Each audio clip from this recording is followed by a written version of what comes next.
So sometimes you make a video, or for me, I guess I always make videos where I feel like, shit, should I have said that? Or that was a dumb idea, or what is it I even said? Just useless noise coming out of my mouth. In this case, I do feel like I have some things to say that I don't yet know the outcome of. I'm sort of saying it in advance. And am in, I guess, taking on a certain risk in a certain sense. You're kind of making a prediction or opening yourself up to potential ridicule or just nothing happening, or just being sort of a laughing stock, having an idea and putting it out there before actually testing it. So what has happened, I guess I'll,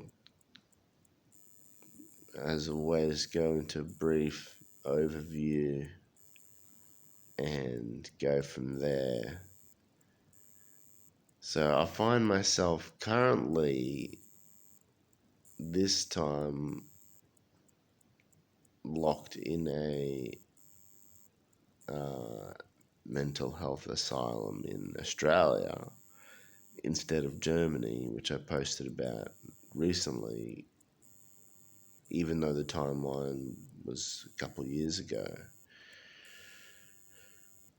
And it was kind of a, you might say, a domestic dispute. My family members had become worried about me, and I didn't know how to sort of communicate to them that I was fine, and I escalated things in a manner that was ill-advised. I took my clothes off in a fit of rebellion and freedom, and they ended up calling the ambulance service, which detained me, and given my history of mental illness, he sort of put me under a treatment order. I'm not sure of the exact details, but somehow, somewhere I resisted being treated or something, and I'm now forcibly under need of treatment. So my, I guess, issue has always been, how do you know what health looks like and illness looks like? It's such a difficult, intricate thing. And how do you move someone from a state of ill health to a state of health? And there are these experts that try to tell you that it's something very easy to do and they can give you a diagnosis, and the better ones will advise you that the diagnosis will change over time and it will get refined, and it's just a tool, and we're going to work with it to sort of figure out and understand the symptoms that you're having, and sort of to guide you and to better you to a place where you're getting more out of what you want out of life and less out of what you don't want. And in terms of like very elusive symptoms such as hearing voices or mood disorder. Like, what is a mood disorder? How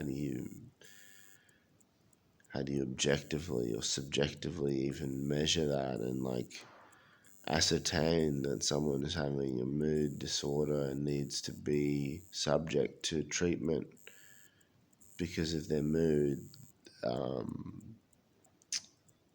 In my case, I was dancing within the I was like locked up. I was taken by the ambulance people, and then I was dancing within the hospital unit. And this is why they decided that I was mentally unwell. And for me, that was just a way of coping with the situation of not wanting to be there. And for them, they took that as a sign of this person's mentally unwell because he's behaving in a way that doesn't conform to the way that everyone else normally conforms. And so straight away, actually, I don't know about drugs initially. I do believe there were drugs that were given to me, like you need to be taking these drugs. Like somehow they know what drugs are going to be the ones that are going to help you. And there came a point in time when I was in the building and in the environment where I felt, I want to make a break for it. Like I don't want to be here. They say we're not prisoners, but we are prisoners, and this is like just bullshit. Like I'm gonna make a break for it.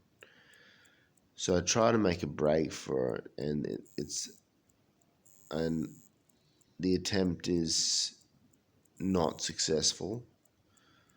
I'm held up by a man at the door, and I guess he worked there. I thought he didn't. He ended up sort of stopping my escape, and I sort of retreat, and they sound the alarm, and one of the nurses is like, we're going to need you to take this. He's holding up something they call PRN, which is just as far as I know, a sedative.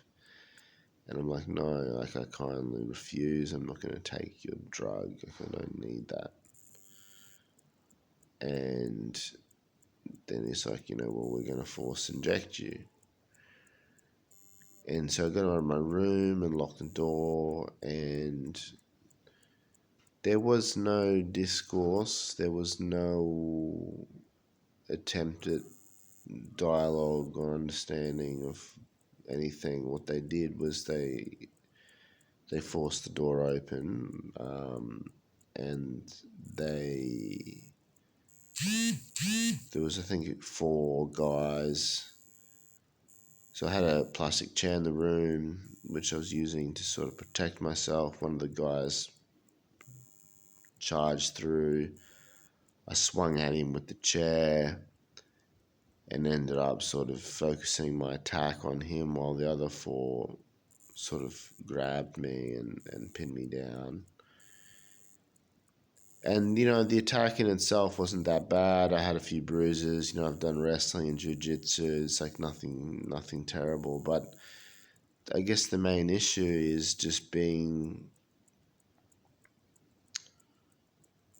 told you're in a place that's looking out for your interest when it's a blatant lie.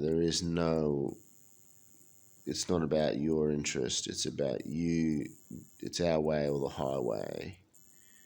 And our way of seeing your health is the correct one, and you have zero say in your own health. And they systematically break you down, and if you didn't have a problem, they make you have a problem. They traumatize you to have a problem, which they then fix. by giving you supposed pills that supposedly help the problem that you didn't have before. I'm not saying this is all that happens. There could be some actual work being done here at these places, but it is an absolute shit show. So I got put into solitary confinement for this act for 3 hours, and then I was released, and then I was put back and moved around different wards based on many different lies, and you realize, yeah, based on the whims and the subconscious understandings and the trauma of the different people in charge, what what how you're sort of going to be treated. And yeah, I think one of the worst parts was being put into seclusion, not for the 3 hours, but there was a case where I was worried about another patient, and they wanted me to go to my room, and I didn't. And then they, first of all, forcibly removed me to my room, and then decided that wasn't enough. They were going to put me in seclusion, and they just leave you there. They don't tell you for how long. There's no, supposedly a doctor checks you every 3 hours, but you have no way of knowing what the time is or when the doctor comes or whatever. It's just like this way to break you until you finally ask, what is it that I need to do to get out of here? What pill do I have to take, or what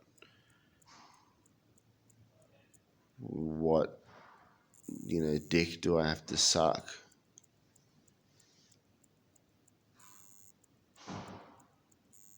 And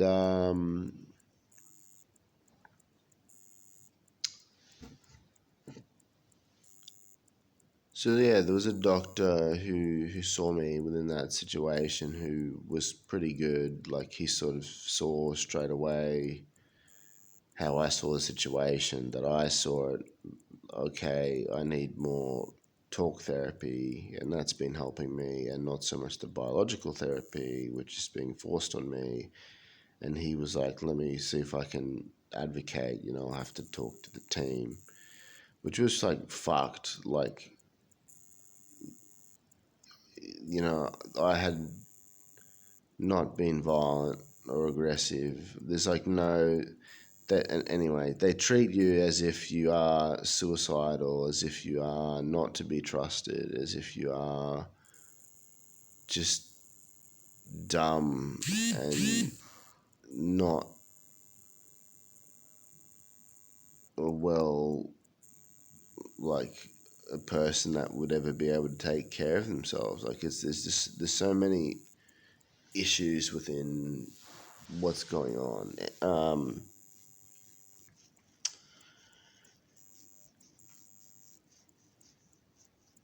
So I finally get out, and I finally move up the wards, and I'm starting to be compliant now, taking the meds and stuff, and making progress, getting better. Supposedly, my symptoms, which are supposedly caused by not taking my medication, because I do have I had a diagnosis of being schizoaffective, and I stopped the medication 5 months ago because I didn't notice any difference at all in the like the medication didn't seem to be doing anything. And that is, I am open to the fact that there would be medication out there that could help me, and that probably can help me with certain aspects of my thinking, and that I could utilize to deal with very dangerous types of thinking, whereby I do muddle up reality and my thoughts about it, but I have not yet found one. And the medication that has been given to me in this hospital setting definitely has not done that. They don't even measure. They just sort of, the doctor comes around once every, I don't know, they say every 3 days, but I haven't seen one and it's been over a week. Nurses will kind of check on you, how are you doing, like, but is that the feedback that they're getting for the medication that they're giving? It all just seems so arbitrary. And so I'm end up at this point yesterday where I kind of felt, for me, a lot was riding on the legal action, being able to contact a lawyer and be able to take legal action about, I would say, being not communicated with, instead of being communicated with as an adult, being assaulted, and that happening multiple times, 4 times. I was forced down and injected by these thugs, and the first time, I resisted, and the other times I just kind of let it happen. I was just like, not really what's the point, but it was just like, I can't do anything here, and I'm just like, there's nothing you can do, and they come into your eat. It was kind of a mixture, like I was eating, and they didn't knock over my food, but they didn't respect the fact that I'm sitting there eating a meal. They just kind of like pushed their agenda. And another instance was I was, in the shower, and they didn't care, they just whatever, grab you and force you down and inject you. So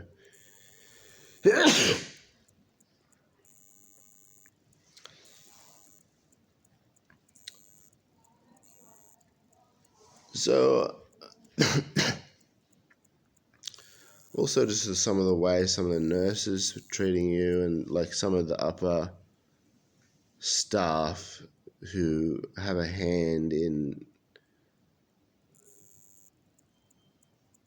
the ways that people are treated.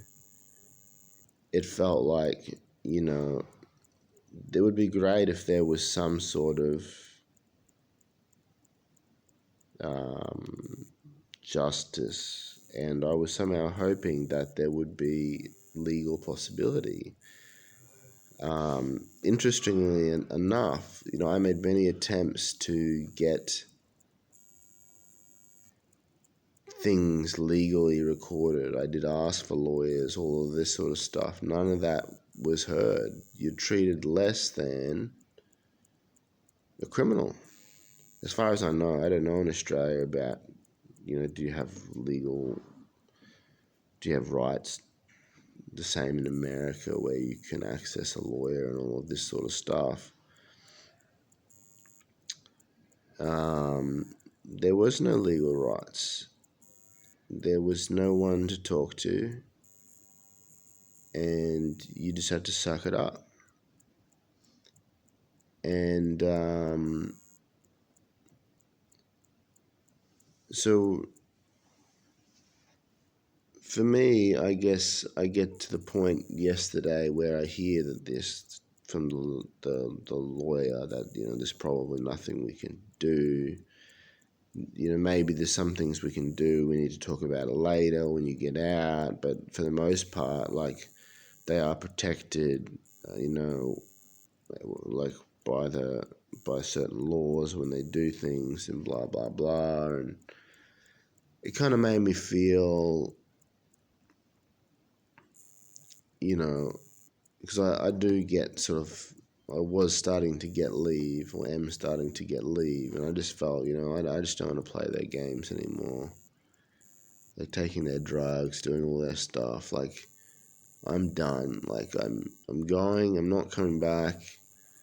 They're gonna call the cops and all of that, but I'm going off the grid. Like, I'm just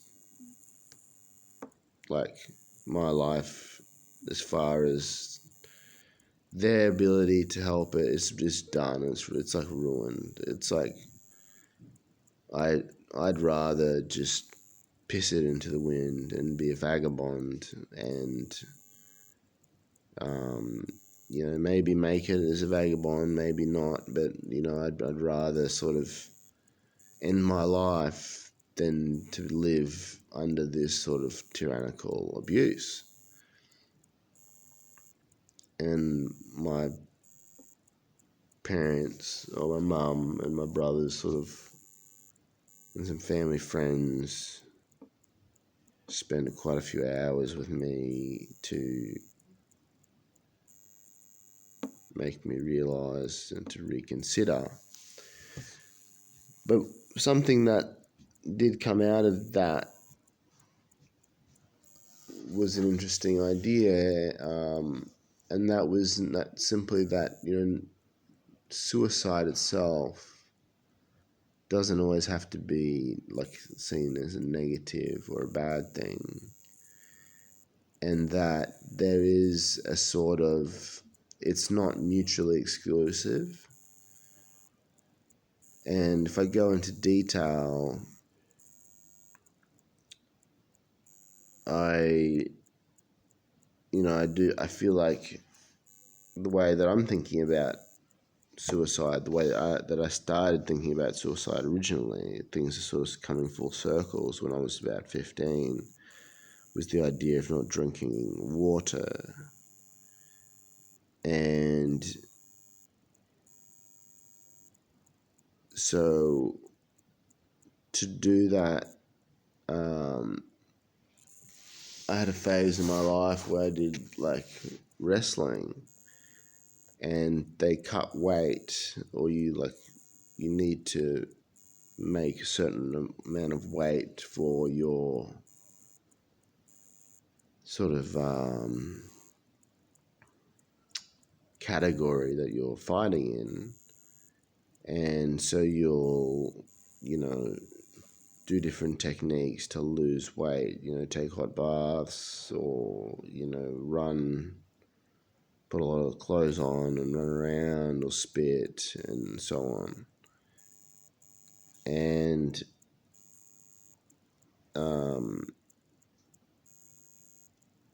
there have been extreme cases where people die from this dehydration or organ failure and so on, because it's just happened too quickly.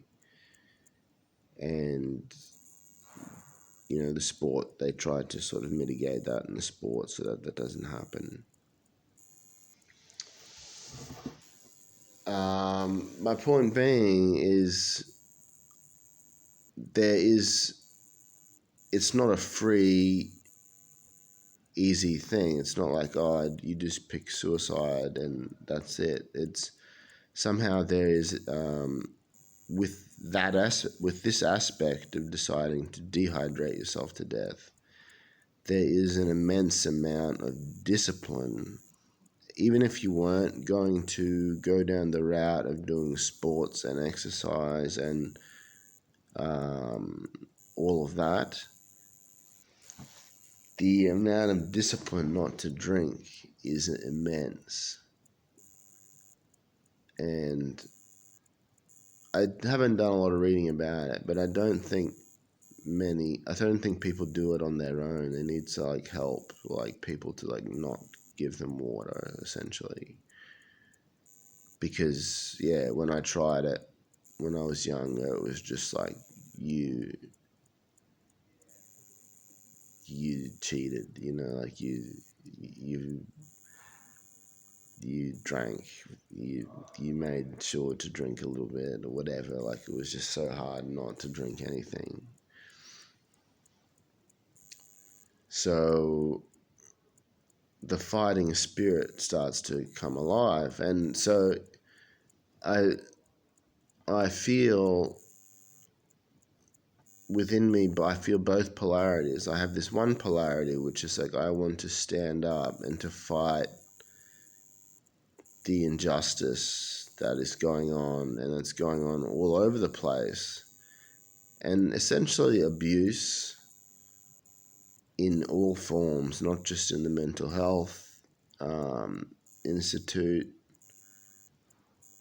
or in the, I don't know, police or the crime or whatever, but there's abuse happening everywhere, and it's not like, it's sort of me saying like it's not okay for abuse to happen. It shouldn't happen.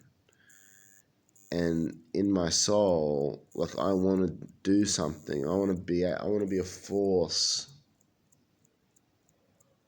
that is able to stop abuse from happening. I want to be the person that says no, like not today. Like you're not going to behave, and like you're going to have to get through me. And hopefully I become a weapon, of strength and skill, whereby that would mean, I would have the ability, if needed, to kill, so that I can properly protect and serve life. So not shunning away from the darker elements, but I guess having a full understanding and embracing of those.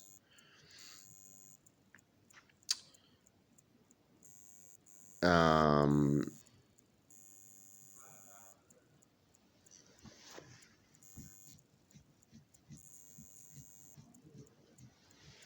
sorry, I just got a little distracted, people walking around here.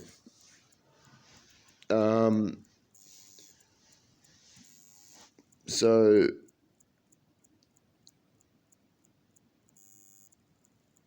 I'm at this point now where I could get out in a few days' time.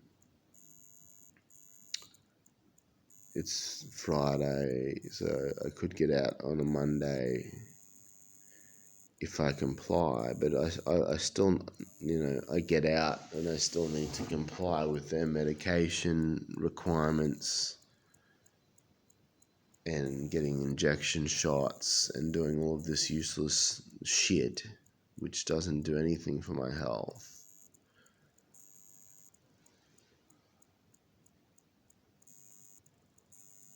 Or I make a stance for my freedom and sort of say, look, enough's enough. I don't know the laws around them forcing me to drink. But my plan is, at the moment, to go down this route of dehydrating myself.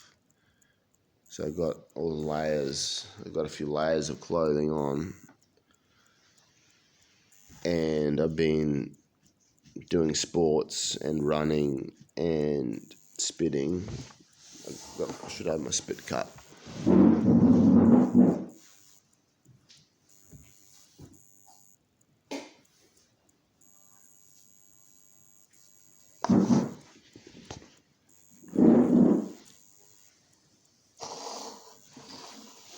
And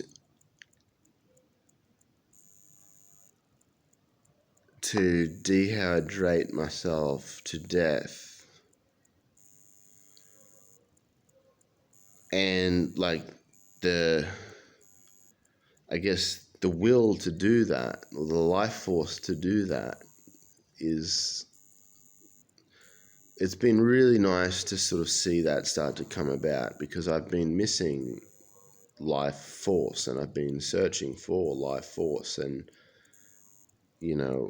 dedication and routine and energy to train my body and all this sort of stuff. It just hasn't happened. And like, as I push myself to,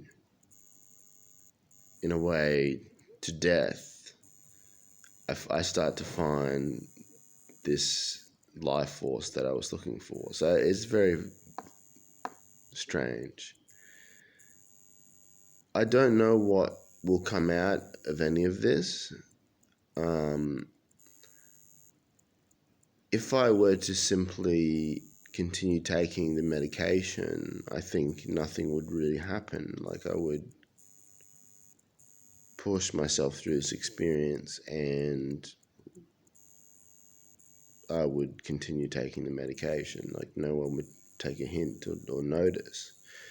However, if I start to reject the medication and then they start to again need to force me to comply, to take medication, and that's when things will become interesting, because they can force me to take the medication. I'm not sure if they can legally force me to drink. So the time limit now for how long they can keep me here is under duress, potentially. Potentially they can, or let's say they would force me to drink or give me some sort of drip or something which I couldn't remove.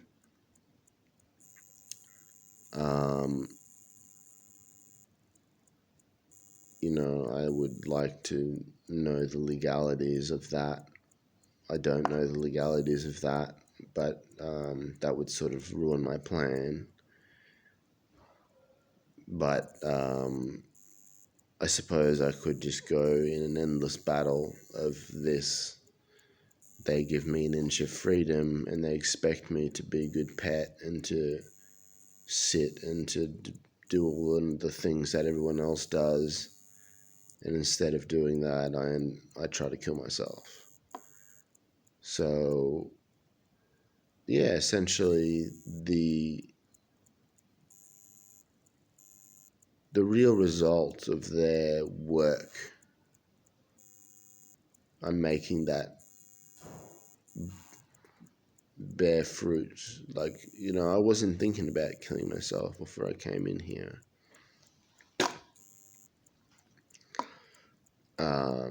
I had dreams, aspirations, and things I wanted to achieve, and I still do want to achieve those. And there is that sort of paradox. And I think by me going down this route of trying to kill myself in order to make a point here, I might get to those dreams and aspirations, or I may just make a fool of myself. I don't know.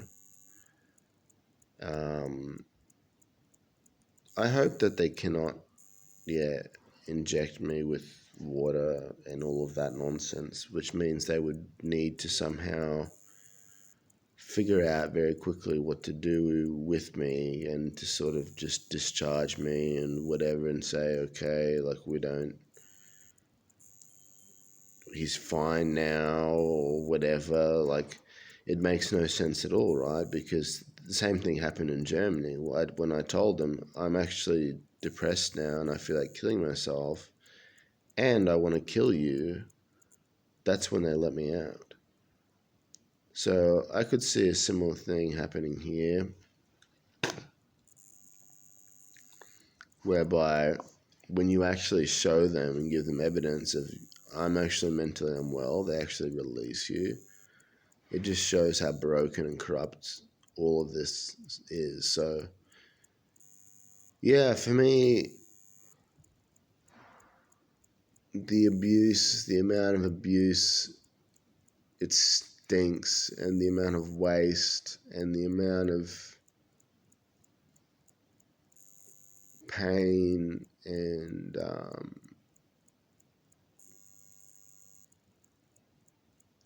in the universe, in the fabric of the universe itself, has just become so enormous and needs to shift and to change. And it's not about pointing a finger at one person and one organization, but about collectively being better and collectively doing what we can to make changes and to not be part of organizations that we know and we notice are being toxic, are being abusive. We need to make a shift and say, no, like, I'm just not doing that. I will find another way, even if it is hard initially.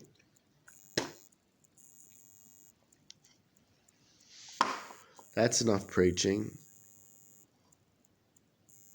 I don't know, what's going to happen, and I feel a little strange and a little bit like an idiot uploading this. Adios.